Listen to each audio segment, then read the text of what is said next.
प्यारे बच्चों, हिंदी की कक्षा में आपका स्वागत है। आशा है तुम लोग भली प्रकार स्वस्थ एवं प्रसन्न होगे। बच्चों, टेस्ट 4 समाप्त हो चुके हैं। अब हम आगे का अध्ययन करेंगे। आज हम पूरक पुस्तिका कृतिका के पाठ 4 का अध्ययन कर रहे हैं। इसके लेखक हैं विद्यासागर नौटियाल। पाठ को आरंभ करने से पहले लेखक के विषय में हम संक्षिप्त में जानते हैं। विद्यासागर नौटियाल का जन्म सन 1933 को टिहरी गढ़वाल उत्तरांचल के माली देवर नामक गांव में हुआ था। इन्होंने उच्च शिक्षा काशी हिंदू विश्वविद्यालय वाराणसी से प्राप्त की थी। नौटियाल पहाड़ी जीवन की संस्कृति से भलीभांति परिचित थे। वहाँ के लोगों के रीति रिवाजों, रहने का ढंग, उनकी कृषि, खान पान, उनकी सोच और उनके मनोविज्ञान आदि को ठीक तरह से समझते थे। पहाड़ी जीवन, विशेषकर टिहरी गढ़वाल के जीवन यथार्थ के कुशल चितेरे नौटियाल जी की कथा भाषा में ग्रामांचल की मिट्टी की सुवास रची बसी है। विद्यासागर नौटियाल की प्रमुख कृतियां हैं कहानी संग्रह है टिहरी की कहानियां, सुच्ची डोर, उपन्यास है झुंड से बिछड़ा, उत्तर बायां है, सूरज सबका है, उलझे रिश्ते, बीम अकेली, और उनकी आत्मकथा है मोहन गाता जाएगा। बच्चों, नौटियाल की यह कृति संस्मरणात्मक स्मृति कथा है जिसमें उन्होंने माटी बेचने वाली एक ऐसी औरत के संघर्ष को बड़ी वास्तविकता से दर्शाया है जो इस काम से अपना और अपने पति का निर्वाह करती है।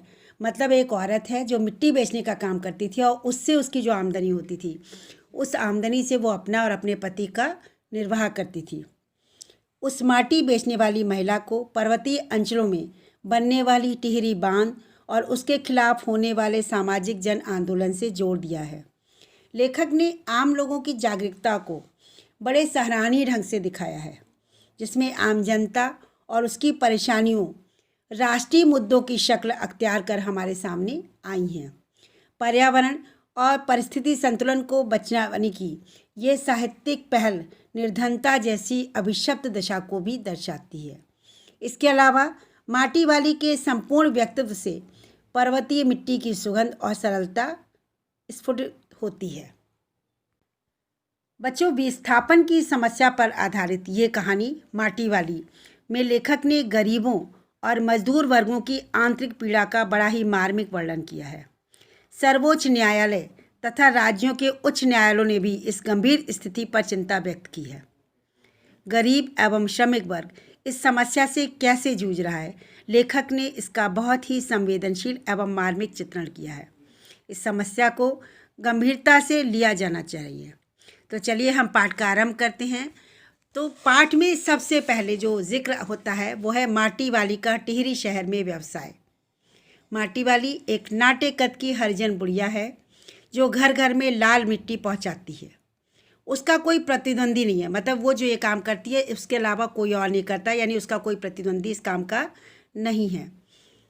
कोई भी घर ऐसा नहीं है जहाँ वो मिट्टी बेचने ना जाती हो। लोगों को रसोई भोजन कर लेने के बाद अपने चूल्हे चौके की लिपाई के लिए इसी प्रकार की मिट्टी की आवश्यकता होती है। अतः हर घर में साफ लाल माटी की आवश्यकता पड़ती ही है। साल 2 साल में मकान के कमरों को लीपने तथा दीवारों की गोबर लिपाई करने के लिए लाल मिट्टी की ज़रूरत पड़ती है। तो इस तरह से माटी वाली के रोज़ नए नए ग्राहक बनते जाते हैं और उसका काम भी होता जाता है। बच्चों, दूसरा पॉइंट है माटी वाले के कंटर की पहचान। बच्चों, कंटर किसे कहते हैं? पीपा जो होता है ना, कनस्तर, उसे कंटर भी कहते हैं। माटी वाली अपने सिर पर पुराने कपड़ों की डिल्ले बना लेती थी जिस पर वो अपनी चिकनी मिट्टी का कनस्तर टिकाए रखती थी। यानी उस मोटे पुराने जो फटे पुराने कपड़ों का वो डिल्ला बना के गोल गोल घेरा बनाकर पहले सिर के ऊपर रखती थी, उसके ऊपर वो जो थी मिट्टी से भरा हुआ कनस्तर रखती थी। उसके ऊपर किसी ने भी ढक्कन कभी लगा नहीं देखा था। कनस्तर के ऊपरी हिस्से को वो काट कर फेंक देती थी, यानी उसका ढक्कन पहले हटा देती थी जिससे उसे मिट्टी भरने व उतारने में सुविधा हो। उसके सिर पर रखे इस कंटर को लोग बहुत दूर से ही पहचान लेते थे।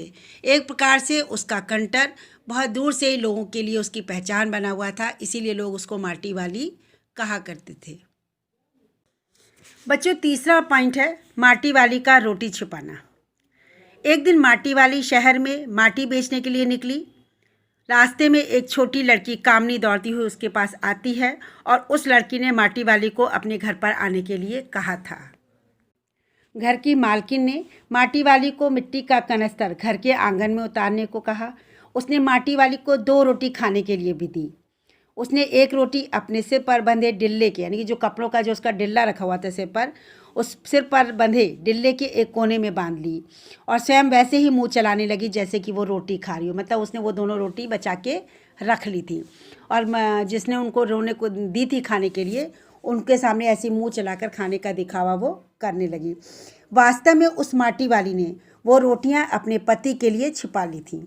ये रोटी देखकर उसका पति प्रसन्न हो जाता था और इसी रोटी के लिए वो अपनी पत्नी का इंतज़ार करता था। वो एक बूढ़ा और बीमार था, तो माटी वाली जहाँ से भी कहीं कुछ खाने को मिलता था वो अपने पति के लिए ले जाती थी।